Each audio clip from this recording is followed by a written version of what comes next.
Hey guys, welcome back to the channel. And this is how to transfer money from PayPal to a debit card. So guys, first thing that you will do is simply go to paypal.com, and from here just simply click on the sign in button on the top right corner of the screen and just simply sign in into your account. So guys, once you are signed in into your account, go to the home, and from here once you are on home, just simply go for transfer funds.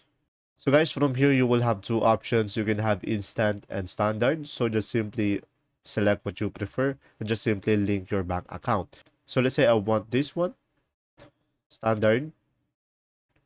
And after that, just simply link an eligible debit card over here.